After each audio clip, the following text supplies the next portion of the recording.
The cats, the computer savvy cats, are management. Witches. It's about a bunch of animals going to the gates of hell for an adventure. Let's do it. Give it to me now, please. It also says that it's queer. How many times and how many ways can I say that I am so excited for this?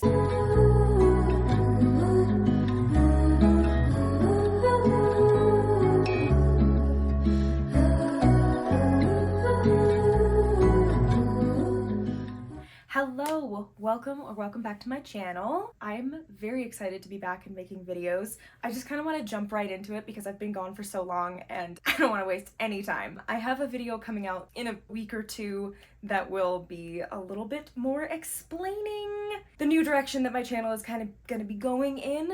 But I'm very, very excited to be making videos again, to be getting back into really reading more and talking about the books that I read, especially with you all. So without further ado, this video is going to be, I believe it's 6 releases for September that are fantasy books, adult fantasy books. I hope I get this video out before September 1st, but we'll see. You may be watching this in September.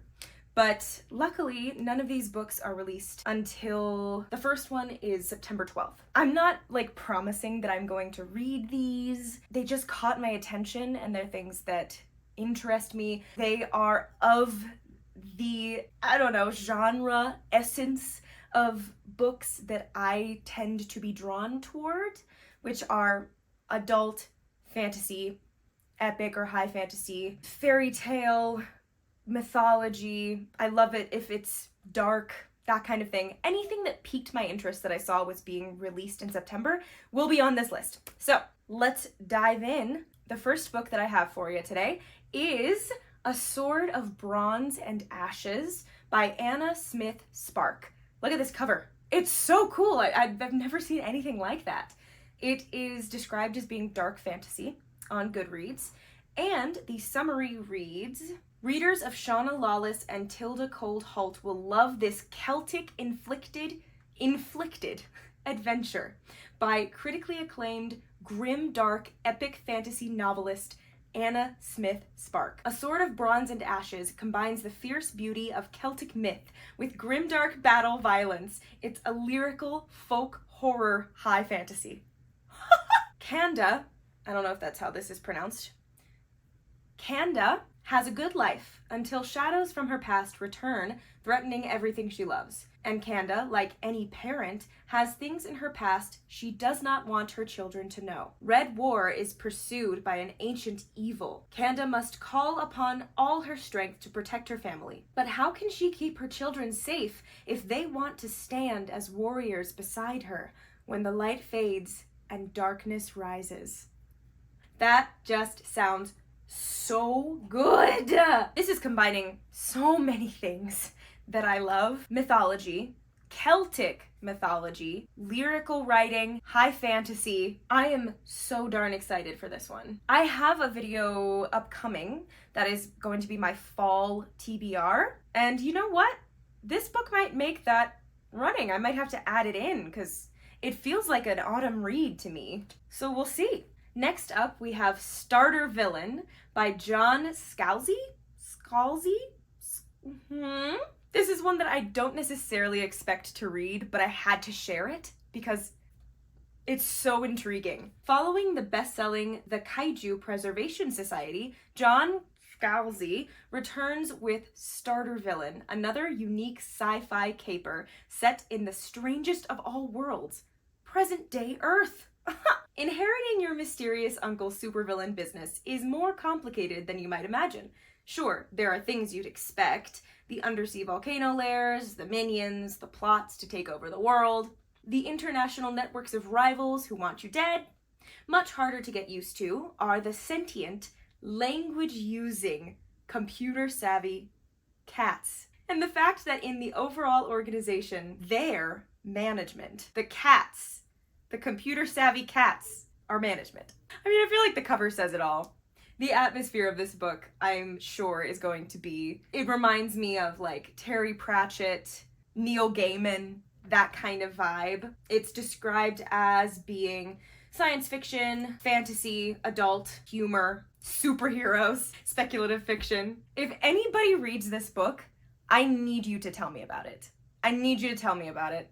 I don't know if it's for me, but there was no way I wasn't gonna share it, because I know that somebody is gonna love this book. And I am so intrigued by it. It reminds me of an episode of Sandman, like the second to last episode, I think, of the Sandman series by Neil Gaiman. If you know, you know. Number 3, The Fragile Threads of Power. You knew I had to talk about this.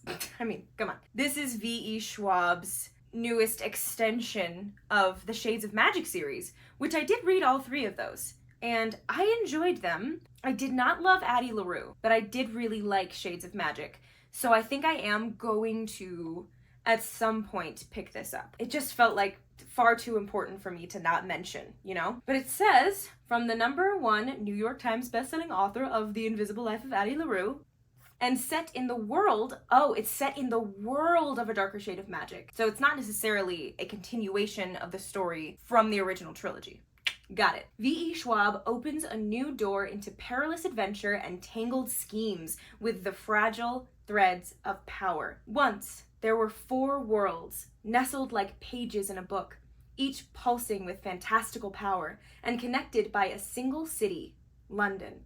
Until the magic grew too fast and forced the worlds to seal the doors between them in a desperate gamble to protect their own.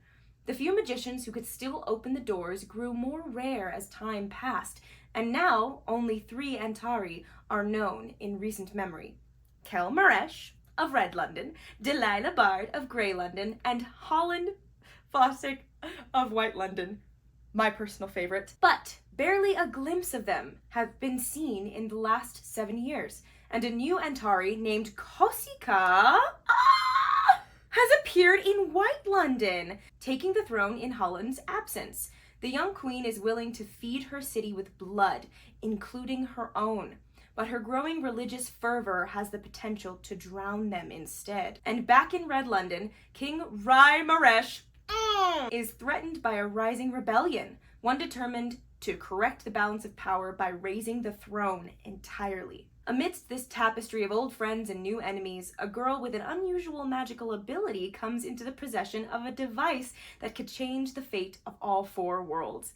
Her name is Tess, and she's the only one who can bring them together, or unravel it all. Dang it, I'm way more excited for this having read that than I was when I heard it was being written and released. And it does actually feel like it is a continuation of the story. It's not like in the far past or the far future. It does feel like this comes after what we read in the first trilogy. Wow. Oh, wow. That sounds very, very good. I like that we're going to get a little bit more of White London, because it is, in my opinion, the most interesting of the 4 Londons, except maybe Black London, because, you know, dystopia.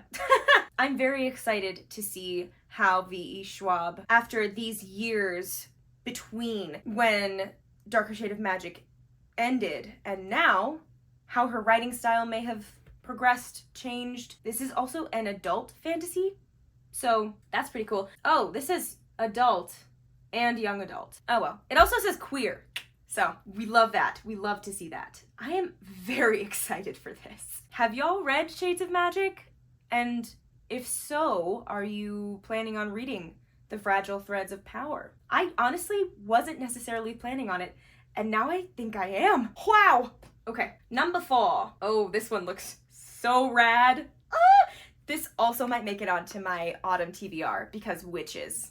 This is The Hexologists by Josiah Bancroft, the first book in a wildly inventive and mesmerizing new fantasy series from acclaimed author Josiah Bancroft, where magical mysteries abound and only one team can solve the Hexologists. The Hexologists, Iz and Warren Wilby, are quite accustomed to helping desperate clients with the bugbears of city life. Aided by hexes and a bag of charmed relics, the Wilbys have recovered children abducted by chimney wraiths, removed infestations of barb-nosed incubi, and ventured into the gray plains of the unmade to soothe a troubled ghost. Well acquainted with the weird, They never shy away from a challenging case. But when they are approached by the royal secretary and told the king pleads to be baked into a cake, going so far as to wedge himself inside a lit oven, the Wilbys soon find themselves embroiled in a mystery that could very well see the nation turned on its head.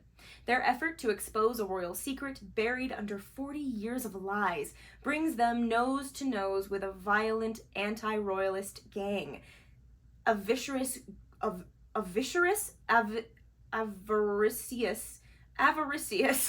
that is an amazing word, ghouls, alchemists who draw their power from a hell-like dimension, and a bookish dragon who only occasionally eats people. I'm sold. All you had to say should have led with bookish dragon who only occasionally eats people.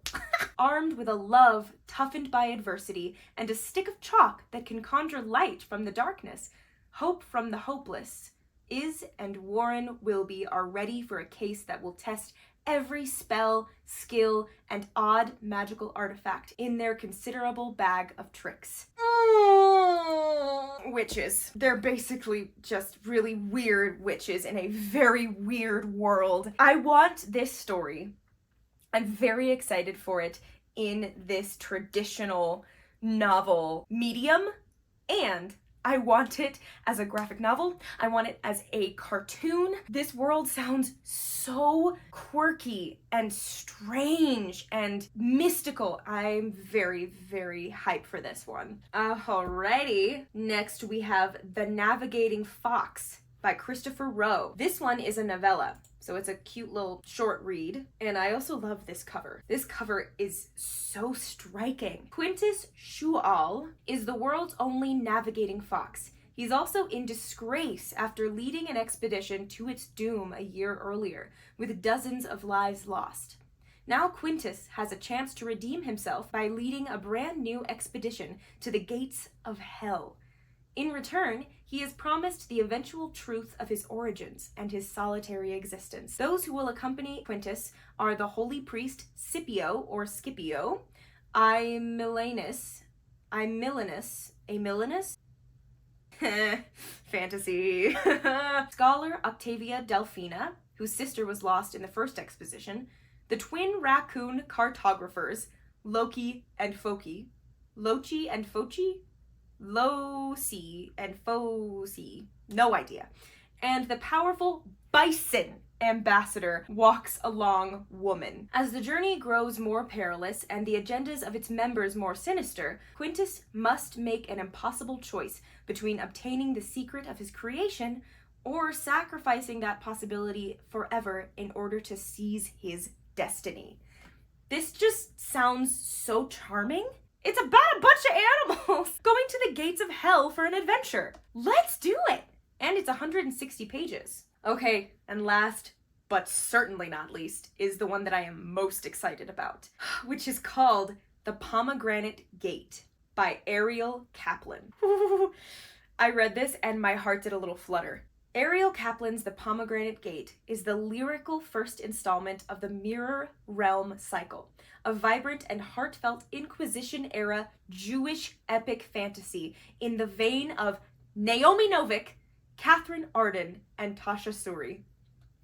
That's all I had to read. I didn't even read past that when I was researching for this video. I was like, perfect. Give it to me now. Please? Toba Perez can speak, but not shout. She can walk, but not run. She can write with both hands in different languages, but has not had a formal education. The only treasure Toba has dared to keep is a precious star sapphire, set in a necklace she must never take off. Naftali Cresquez sees things that aren't real and dreams things that are. He is a well-trained tailor, but a middling one, and he is risking his life to smuggle a strange family heirloom, a centuries-old book he must never read and must never lose. The Queen of the Sepharad has ordered all Jews to convert or be exiled with nothing. Toba, Naftali, and thousands of others are forced to flee their homes, Toba, accidentally separated from their caravan of refugees, stumbles through a strange pomegranate grove into the magical realm of the mythics, mythical, terrible beings with immense power. There, she discovers latent abilities that put her in the crosshairs of bloodthirsty immortals, but may be key to her survival. On the other side of the gate, Naphtali, intent on rescuing Toba, finds his new companions harbor dangerous secrets of their own. Now, hunted by an inquisition in both worlds, Toba and Naphtali must unravel ancient histories and ancient magics in order to understand the link between the two realms. More than their own lives might be at stake. Brimming with folkloric wonder, the Pomegranate Gate weaves history, myth, and magic into an exquisite tale of fate, legacy, and friendship that will leave readers spellbound. I could not be more excited for this book. If I tried, you know? Magic, folklore, it's been compared to Naomi Novik and Catherine Arden, whose books literally have molded me into the reader that I am today. So, the Pomegranate Gate, please? There's a whole giveaway going on right now for the Pomegranate Gate, and I will be entering it. Believe me, 4 days from now, I will know whether or not I won this book, and I must have it. I must have it. It also says that it's queer. And we get some Jewish rep. Please. Please.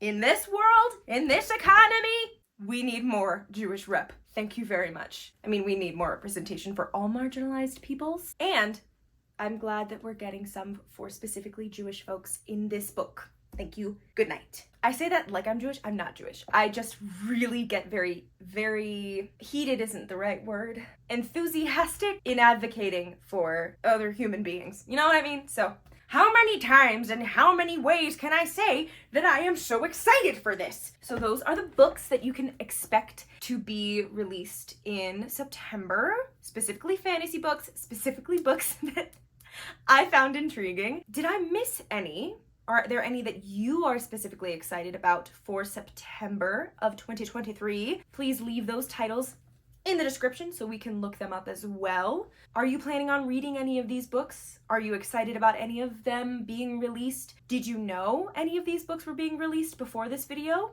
Some of them seem a little bit obscure, which is something I definitely wanted to do with this video, was to sort of shine a light on some things that weren't necessarily going to be in the spotlight. Keep an eye on the horizon. Lots of videos planned that will be coming out weekly starting this week. I'm starting an entire video series of reading vlogs where I reread the Aragon series, The Inheritance Cycle, in preparation for Murtagh coming out in November, and the Disney Plus series. So that will be happening.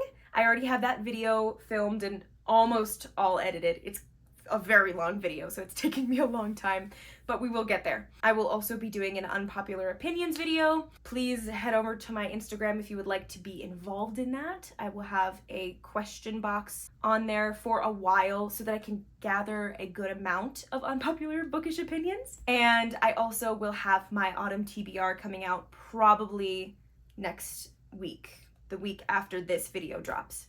So yeah, thank you so much for watching all the way through this video. You're a real one. You are all made of magic, and I love you endlessly. Please subscribe if you haven't already. Click that cute little notification bell if you want to know when more magic is coming your way. That was aggressive. Give this video a thumbs up if you liked it, because that's super helpful for the algorithm and stuff, I guess. I will see you in the next video. Bye!